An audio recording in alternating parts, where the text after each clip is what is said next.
Mungkin banyak yang belum mengetahui cerita di balik Errol FX Iba yang memutuskan untuk menjadi mu'alaf. Setelah menjadi mu'alaf, nama FX pun dihilangkan sehingga namanya menjadi Errol Iba.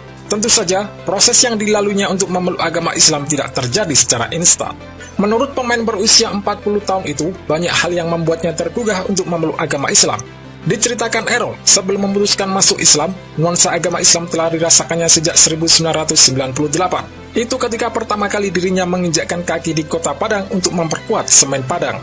Hal yang paling menggugahnya memeluk Islam adalah aktivitas umat Islam, yang membuatnya merasa tenang dan hikmat ketika melihat maupun mendengarnya. Ia pun mencoba mempelajarinya sedikit demi sedikit sebelum akhirnya memutuskan memeluk agama Islam pada tahun 2002. Pertama saya lihat cara orang Islam bersembahyang, khusyuk kelihatannya, lalu lihat orang ngaji dan azan, seperti mereka sedang berbicara langsung dengan Tuhannya. Dari situlah saya mulai belajar, dan akhirnya saya masuk Islam lalu menikahi istri saya yang sekarang. Lahir dari keluarga non-muslim, tentunya keputusan pemain asal Papua ini berpindah agama tidak langsung mendapat respons yang baik dari seluruh keluarga, khususnya sang ibu yang menentang keputusannya tersebut. Ibu yang pertama tidak begitu setuju dengan keputusan saya, tapi alhamdulillah, seiring berjalannya waktu, akhirnya bisa menerimanya. Kalau bapak prinsipnya terserah anak-anak. Kalau menurut anaknya itu baik silakan.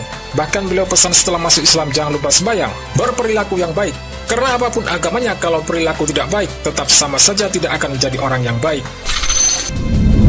Errol pun bercerita tentang pengalaman pertama kali menunaikan ibadah puasa. Sebelum masuk Islam, saya sudah terbiasa ikut puasa pas tahun 1998. Karena mayoritas teman-teman saya berpuasa waktu itu di semen Padang. Tapi puasa saya tidak seperti seorang muslim. Kapan mau puasa ya puasa, kalau tidak ya tidak. Tapi setelah masuk agama Islam, Errol tak ingin meninggalkan rukun Islam keempat itu. Setelah menjadi seorang muslim, Errol bertekad senantiasa memperbaiki ibadahnya. Tak peduli mau dalam keadaan latihan, karena puasa ini sudah kewajiban seorang muslim. Saya berharap puasa tahun ini ibadah saya lebih ditingkatkan, walau saya juga harus menjalani latihan. Saya juga saat ini sambil belajar ngaji, karena belum begitu pandai. Errol Iba pernah terjun ke dunia politik dengan menjadi calon legislatif DPR di Papua Barat, Dapil 5, yakni daerah Fakfak, Teluk Betuni, Kaimana, dan Wondama. Keinginannya terjun ke dunia politik tak pelak dikarenakan ia ingin memperbaiki tanah kelahirannya. Banyak masalah yang terjadi di kampungnya sehingga membuat dirinya tergugah untuk memperbaiki tanah kelahirannya. Seperti halnya masalah listrik yang masih belum mengalir di daerahnya selama 24 jam.